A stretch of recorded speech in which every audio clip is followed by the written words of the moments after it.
Hi hello friends, എല്ലാ കൂട്ടുകാർക്കും സാന്ത്വനത്തിന്റെ പുതിയൊരു പ്രൊമോയിലേക്ക് സ്വാഗതം. അങ്ങനെ നമ്മുടെ ബാലൻ പറയുന്നുണ്ട്, ഒരു കാരണവശാലും നീ ഇനി ഈ വീട്ടിൽ നിന്ന് പുറത്തുള്ള ജോലിക്ക് പോവരുത് എന്ന് ആര്യനോട് കൽപ്പിക്കുകയാണ്. ആര്യനോട് പറയുന്നുണ്ട്, നാളെ മുതൽ കടയിലേക്ക് വന്നിരിക്കണം, അവിടെയുള്ള ജോലി ചെയ്താൽ മതി എന്ന് പറയുന്നുണ്ട്.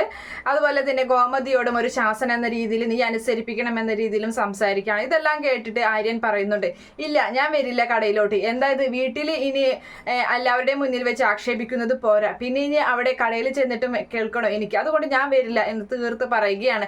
അങ്ങനെ ബാലൻ ദേഷ്യപ്പെട്ട് അവിടെ നിന്നും കടയിലേക്ക് പോവുകയാണ്.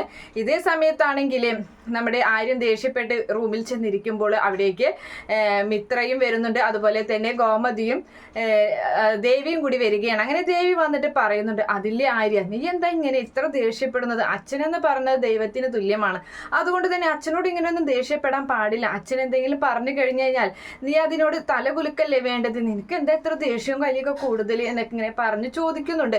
അപ്പൊ ആ സമയത്ത് ഗോമതി പറയാണ്, അതെ ദേവി, നീ നിന്റെ കാര്യം നോക്കിയാൽ മതി, ഈ കാര്യത്തിലൊന്നും നീ ഇടപെടാൻ നിൽക്കണ്ട. അപ്പൊ വലിയ ആളായിട്ട് എല്ലാവരും ഉപദേശിച്ച് പ്രശ്നം സോൾവ് ആക്കാന്നുള്ള രീതിയിൽ ആകെ കൊളാക്കി എടുക്കാനുള്ള പരിപാടിയിലാണ്.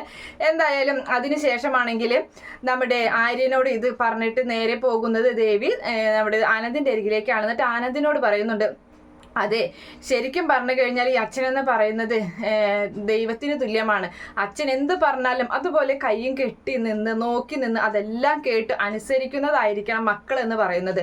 ഞാനൊക്കെ എൻ്റെ അച്ഛൻ അങ്ങനെയൊക്കെയാണ് എന്ന് പറയുമ്പോൾ നമ്മുടെ ആനന്ദ് കൈയൊക്കെ കെട്ടി ഇങ്ങനെ ഇരിക്കുകയാണ്. എന്തായാലും നമ്മുടെ ദേവി ഇങ്ങനെ ഓരോ പ്രശ്നം, ആ ഒരു പ്രശ്നത്തിൽ കിടന്ന് കുളം കലക്കുന്ന പോലെ ഓരോ പ്രശ്നത്തിന് മേലെ പ്രശ്നം ഉണ്ടാക്കുക നോക്കുന്നുണ്ട്. ആനന്ദിന് അതുപോലെ ആർക്കും ഈ ഒരു ദേവിയുടെ സ്വഭാവം ഒന്നും ഇഷ്ടപ്പെടുന്നില്ല. എന്തായാലും കാത്തിരുന്ന് കാണാം. Okay friends, bye, thank U.